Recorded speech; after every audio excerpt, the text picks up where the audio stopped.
La enfermera Brenda Agüero fue hallada culpable y condenada a prisión perpetua.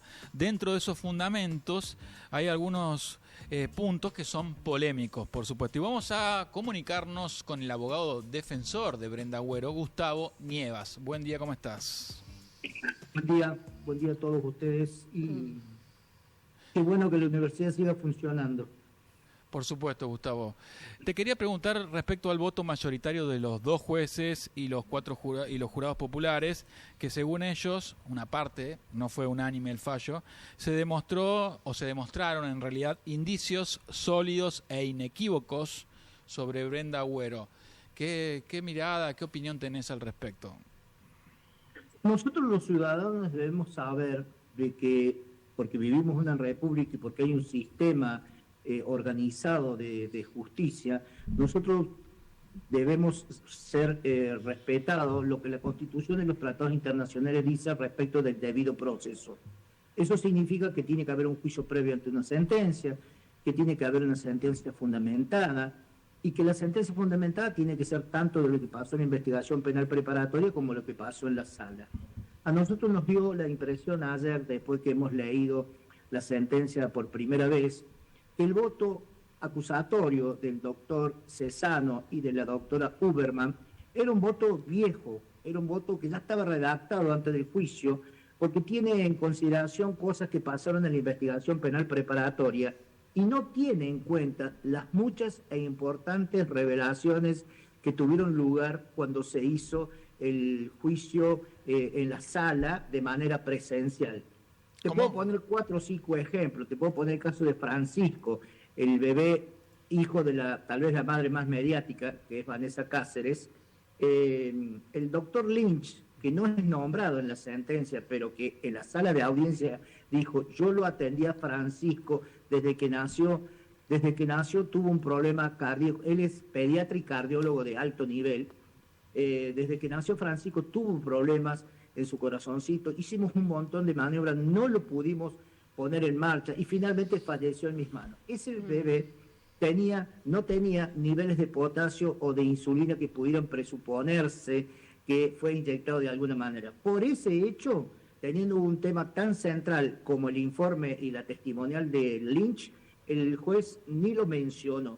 Y por ese hecho, que no tiene potasio ni insulina, Brenda fue condenada a prisión perpetua. Te pongo otro ejemplo de cosas que modificaron lo que pasó en la investigación penal preparatoria. El famoso indicio de presenciabilidad. Eso significó de que dijeron la única persona que estuvo en todos los hechos fue Brenda Agüero. Y eso no fue así. Primero porque hay un mentiroso relato respecto de lo que es el centro obstétrico. El centro obstétrico no es como si quiso hacer aparecer una pieza de 5x5 donde estaba en una esquina Brenda con una jeringa y en la otra un bebé. El centro obstétrico es un área muy grande donde debe haber alrededor de 17 a 19 habitaciones distintas, con tabique, con 25 personas, entre 20 y 25 personas trabajando todo el tiempo y mucho más a la mañana, que es cuando trabajaba Brenda. Y se ha dicho de que Brenda tenía acceso a todos los bebés. Es verdad, Brenda tuvo acceso a todos los bebés como las 20 personas que trabajaban con ella. Entonces, me parece que acá hay un relato interesado que no tiene en cuenta tampoco en el voto, que en el juicio se fue descubriendo poco a poco que todos los médicos y que todas las enfermeras tenían absoluta libertad para vestirse como se ocurriera. Estaban con cofia, con barbijo. Hay una, y voy a poner nombres propios porque estoy hablando de gente que declaró en el juicio.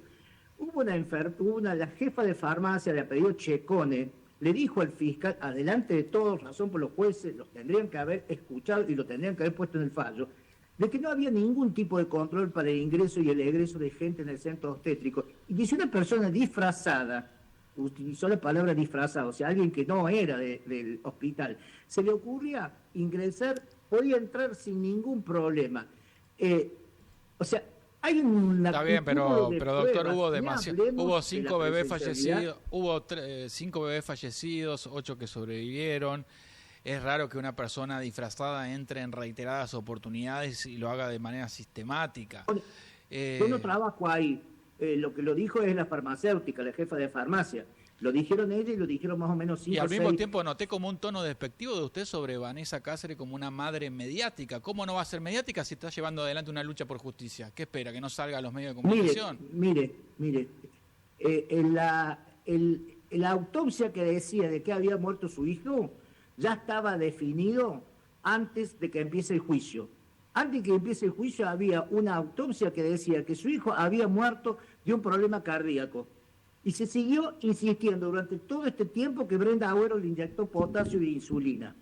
A pesar de eso, en el juicio hubo un médico que adelante de ella y adelante de los jueces dijeron: este niño murió de tal cosa, de tal cosa y de tal cosa que no tenía ni que ver con la insulina ni con el potasio. Yo no tengo nada en contra de ello. Yo lo único que digo, la prueba se tiene que tener en cuenta. No se puede escuchar que el bebé murió de un problema cardíaco y seguir insistiendo con que Brenda Agüero lo mató. No se puede decir que Brenda Agüero es la única que tiene acceso ahí cuando había 25 personas.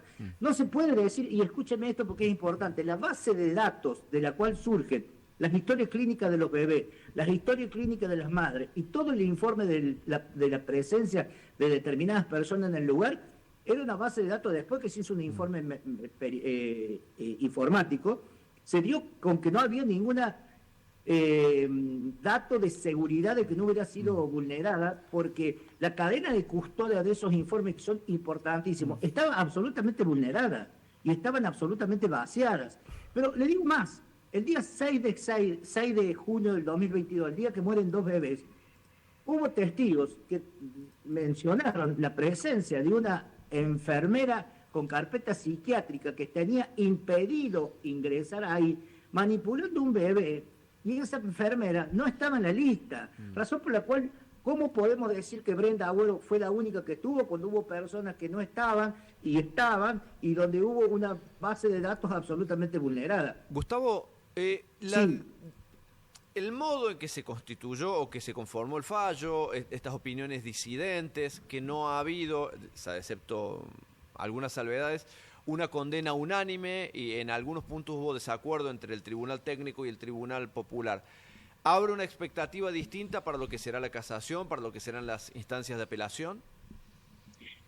Generalmente los jueces, bueno, no hace falta decirlo porque forma parte de la naturaleza humana, a nadie le gusta que le revisen el trabajo, razón por la cual los jueces siempre tratan de llegar a un fallo unánime de los jurados populares. ¿Por qué digo esto? Porque el Superior Tribunal, cuando se trata de fallos de jurados populares y es unánime, tienden a no revisarlo, tienden a decir, bueno, esto se resolvió, de gente que estuvo presente en la sala de audiencia, no lo vamos a tocar. Cuando llega un caso como este, que se llegó a las 8 de la noche y no había forma de quebrar la división en el medio del jurado, salieron y dijeron, bueno, esto es así. Esto implica técnicamente que en la sentencia, que hemos tenido acceso a ayer, hay 2 votos. Un voto que refleja los 4 jurados que entendieron que Brenda había cometido el hecho que se le atribuía, a la que se sumaron los 2 vocales técnicos, y otro voto, dentro de la misma sentencia, que refleja el pensamiento de aquellos jurados populares que entendieron que Brenda era inocente. Ya sea que porque no había habido criminalidad, es decir, los bebés se murieron de cuestiones naturales, o porque no siendo así, Brenda no se había podido acreditar su participación. Entonces tenemos 2 votos distintos dentro de la misma sentencia que, sumado a la casación que vamos a hacer nosotros, el Superior Tribunal va a recibir 2 versiones del mismo juicio, de las mismas pruebas, con 2 formas de interpretar la prueba diferentes, y eso nos lleva a tener expectativas respecto a que el Superior Tribunal puede modificar esto. Gustavo Nievas, abogado defensor de Brenda Agüero, te agradecemos mucho el contacto con el programa Fuerte y Claro de la Universidad Nacional de Córdoba, de los SRT. Gracias. Abrazo Gracias a grande. ustedes. Abrazo Saludos. grande.